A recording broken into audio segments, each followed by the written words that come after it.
Bismillahirrahmanirrahim. Assalamualaikum warahmatullahi wabarakatuh. Bagaimana kabarnya teman-teman semua pada hari ini? Alhamdulillah, luar biasa. Allah Akbar. Yes.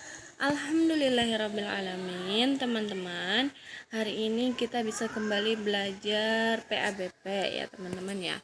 Pendidikan Agama Islam dan Budi Pekerti ya teman-teman. Oke teman-teman, pada pekan yang lalu kita sudah belajar tentang inti ibadah sholat. Nah, hari ini kita akan melanjutkan pembelajaran kemarin teman-teman. Tapi sebelum itu kita berdoa sama-sama dulu ya. Silahkan adab berdoa, duduk yang rapi, tangan diangkat, kepala menunduk, mulut mengucapkan doa mau belajar. A'udzu billahi minasyaitonir rajim. Bismillahirrahmanirrahim. Raditu billahi rabba wa bil islami dina wa bi Muhammadin sallallahu alaihi wasallam nabiyyan wa rasula. Rabbi israh li sadri wa yassir li amri wahlul 'uqdatam min lisani yafqahu qawli.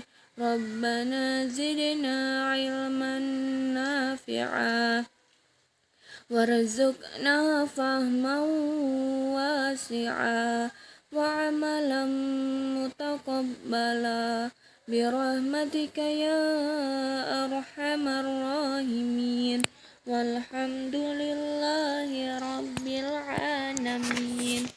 Alhamdulillahirrabbilalamin. Teman-teman, kita sudah berdoa semoga pembelajaran kita hari ini itu diberkahi oleh Allah Subhanahu wa taala. Amin Allahumma amin. Oke teman-teman, nah kemarin sholat kewajibanku. Nah, sholat itu kemarin kita sudah bahas ya, adalah tiang agama. Nah, kemarin layaknya rumah ya teman-teman ya, kalau tidak ada tiangnya bagaimana ada atapnya ya kan teman-teman. Nah, kemudian barang siapa menegakkan sholat berarti telah menegakkan agama.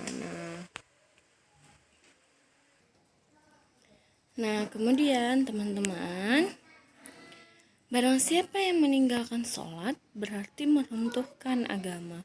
Ya Allah, astagfirullahaladzim, nauzubillah ya teman-teman ya. Oke, lanjutnya, sholat itu kewajiban yang telah ditentukan waktunya bagi orang-orang yang beriman.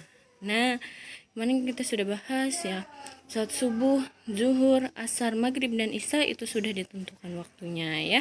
Tidak mengerjakan sholat maghrib pada waktu zuhur misalkan. Nah, itu tidak ya teman-teman ya. Oke, selanjutnya.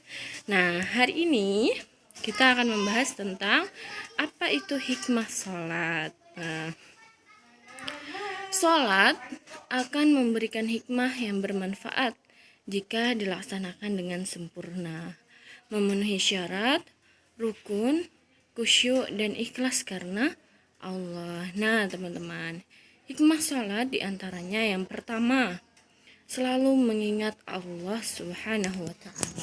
Nah teman-teman, jadi ketika kita sholat maka kita pasti akan mengingat Allah ya teman-teman ya. Nah ketika kita mengingat Allah itu artinya kita khusyuk ya teman-teman ya. Tidak mengingat misalkan sholat zuhur nih, belum makan. Nah, aduh makanannya Umi masak apa ya? Nah, tapi itu diingat ketika sholat. Nah, itu jangan ya teman-teman ya.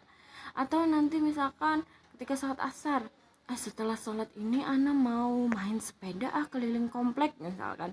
Nah, tapi mengingatnya itu ketika sholat. Nah, itu artinya kita tidak mengingat Allah ya teman-teman, yang nggak khusyuk sholatnya ya. Jadi ketika sholat itu kita harus khusyuk mengingat Allah. Kemudian yang kedua, mendekatkan diri kepada Allah Subhanahu wa ta'ala. Iya ya teman-teman ya, kita itu harus bahkan wajib selalu mendekatkan diri kepada Allah Sang Pencipta ya teman-teman ya. Kemudian yang ketiga, Disiplin waktu, ya tadi kita disiplin waktu, apalagi dalam melaksanakan sholat ya teman-teman ya. Jangan tadi sholat maghrib dikerjakan waktu zuhur, nah itu berarti tidak disiplin ya, dan juga tidak boleh ya teman-teman ya. Kemudian nomor 4, hidup bersih. Nah iya, hidup bersih ya teman-teman ya. Masa kita ketika mau sholat kita dalam keadaan kotor, misalkan ada bekas keinjak ayam misalkan di bawah sholat, nah itu tidak bersih namanya ya teman-teman ya, tidak bagus. Nah makanya itu kita harus dalam keadaan bersih ya, hidup bersih ya teman-teman ya. Kemudian hidup tertib dan teratur, iya ya teman-teman ya.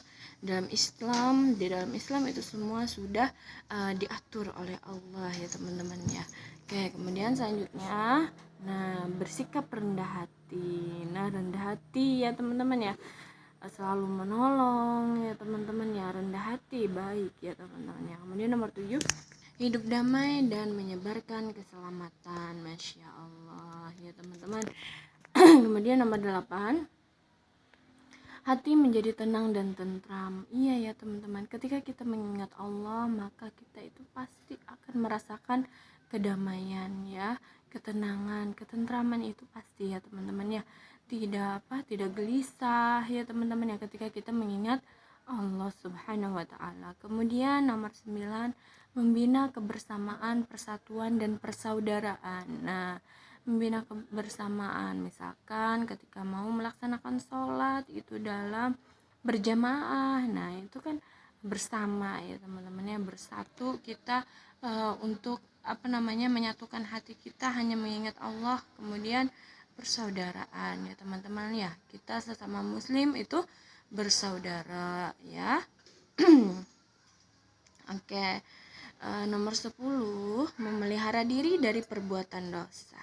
Nah iya teman-teman, ketika kita sholat maka kita selalu mengingat Allah, otomatis kita tidak akan melakukan hal yang dibenci oleh Allah ya teman-teman ya. Nah selanjutnya yang C itu ada praktik sholat. Nah praktik sholat di sini diantaranya berdiri tegak menghadap kiblat, takbiratul ihram, membaca Allahu Akbar ya teman-teman. Kemudian meletakkan tangan di antara pusar dan dada, ruku sambil membaca Allahu Akbar, i'tidal sambil membaca Sami Allahu liman hamidah, sujud sambil membaca Allahu Akbar, duduk di antara dua sujud sambil membaca Allahu Akbar, duduk tasyahud awal sambil membaca Allahu Akbar, duduk tasyahud akhir sambil membaca Allahu Akbar, dan salam. Nah, oke teman-teman, jadi di sini praktik sholat. Silahkan teman-teman teman-teman praktekkan gerakan-gerakan dari berdiri tegak menghadap kiblat sampai dengan salam ini. Silahkan teman-teman praktekkan ya. Boleh dipoto ya, gerakannya itu boleh dipoto ya, bagaimana teman-teman melaksanakan melaksanakan takbiratul ihram. Nah, berdiri tegaknya tuh bagaimana? Nah, kemudian meletakkan tangan di antara pusar dan dada. Nah, itu gimana tangan teman-teman letaknya? Nah, itu silakan dipoto ya teman-teman ya. Tapi kalau mau berbentuk video juga boleh ya teman-teman ya. Tapi boleh juga bentuk video, boleh juga bentuknya foto ya teman-teman. Nah, kalau bentuk foto itu contohnya seperti ini teman-teman. Nomor satu tadi apa teman-teman? Berdiri tegak menghadap kiblat. Nah, itu ada nomornya nomor 1. Kemudian nomor 2, takbiratul ihram, membaca Allahu Akbar. Nah, itu takbiratul ihram ya teman-teman ya. Gerakan ihwan, gerakan ahwat, nah, itu seperti apa ya, silahkan ya teman-teman ya dipoto ya. Kalau ahwat itu silahkan pakai jubah ya. Kalau pakai jubah dipotonya kan itu lebih jelas ya, pakai jubah, pakai kaos kaki itu lebih jelas ya, tangannya, kemudian kakinya gimana ketika duduk ya. Nah, itu kan lebih jelas terlihat. Tapi kalau teman-teman ahwat itu pakai mukena ya, nanti kalau dipoto itu kan tidak kelihatan ya teman-teman ya. Jadi boleh menggunakan jubah ya. Silahkan boleh dipoto seperti ini satu-satu ya, nanti digabungkan jadi satu ya, digabungkan jadi satu, bisa dimasukin jadi video boleh dalam bentuk foto, atau juga bisa dikolase fotonya ya, digabungkan ya boleh ya, atau langsung mau difoto di video juga boleh ya, langsung di video itu misalkan suaranya terdengar ya Allahu Akbar misalkan, kemudian sami Allah liman hamidah. Nah apalagi dengan bacaannya misalkan Al-Fatihah, nah misalkan dibaca juga itu boleh ya teman-teman ya. Jadi terserah teman-teman saja mau bentuk foto atau bentuk video itu ya, yang memudahkan teman-teman dan memudahkan Umi Abinya saja ya teman-teman. Oke, nah semangat teman-teman yang solih dan solihah ya, mungkin pembelajaran bahasa Arab ya, mungkin pembelajaran PABSP kita hari ini sampai di sini saja ya teman-teman ya. Semangat terus belajarnya ya teman-teman ya, jangan pernah malas untuk sholat ya. Ketika diminta Umi Abinya sholat, maka laksanakan secepat mungkin ya teman-teman. Atau misalkan belum lagi Umi Abinya itu meminta teman-teman sholat, teman-teman itu sudah langsung bersegera sholat ketika mendengar azan. Masya Allah, itu sangat luar biasa ya. Umi Abinya pasti sangat bangga itu sama teman-teman ya. Oke teman-teman, mungkin ini pembelajaran PABP kita hari ini. Kita cukupkan dengan sama-sama membaca istighfar 3 kali, doa kifaratul majlis, dan tahmid ya teman-teman ya. Astaghfirullahaladzim, astaghfirullahaladzim, astaghfirullahaladzim. Subhanakallahumma wa bihamdika, asyhadu an la ilaha illa anta, astaghfiruka wa atubu ilaih. Walhamdulillahi rabbil alamin. Alhamdulillahirrabbilalamin. Teman-teman semangat terus ya, semoga ilmunya berkah dan bermanfaat ya teman-teman ya. Saya tutup dengan Assalamualaikum warahmatullahi wabarakatuh.